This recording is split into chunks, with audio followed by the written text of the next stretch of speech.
আগামী ২২ জানুয়ারি থেকে ঢাকা ১৭ আসনে বিএনপির মনোনীত প্রার্থী তারেক রহমানের পক্ষে প্রচারণা চালানোর বিষয়ে মিডিয়া কমিটির সাথে বনানীতে মতবিনিময় সভা করেন নির্বাচন পরিচালনা কমিটির নেতারা।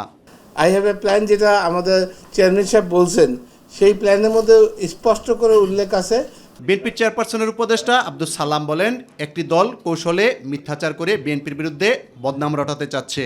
কিছু কিছু রাজনৈতিক দল এমন সব ভুয়া প্রচার করে, অপপ্রচার করে, যেগুলোর আসলে সত্য বিষয়গুলো মিডিয়া যদি তুলে না ধরে তাহলে এর দ্বারা জনগণ বিভ্রান্ত হয়। জনগণকে বিভ্রান্ত করার জন্য তারা চেষ্টা করে, তবে এটা আমরা জানি যে বাংলাদেশের জনগণ খুবই সচেতন, তারা এই সমস্ত অপপ্রচারে কখনোই কান দেয় না। গুলশানে বিএনপির নির্বাচনী কার্যালয়ে সংবাদ সম্মেলনে দলের মুখপাত্র মাহদি আমিন বলেন, নির্বাচন কমিশনের আচরণবিধি মেনে বিগত সময়ের মতো প্রচারণা শুরু করবেন তারেক রহমান। জুলাই চার্টারে আমাদের অবস্থান ও প্রণীত নোট অফ ডিসেন্ট অনুযায়ী বিএনপি গণভোটে হ্যাঁ এর পক্ষে অবস্থান নিচ্ছে। আমাদের সম্মানিত চেয়ারম্যান জনাব তারেক রহমান তার আনুষ্ঠানিক নির্বাচন কার্যক্রম শুরু করবেন আগামী ২২শে জানুয়ারি সিলেট সফরের মধ্য দিয়ে। ইউসুফ আলী, মাই টিভি, ঢাকা। বিস্তারিত জানানো হবে।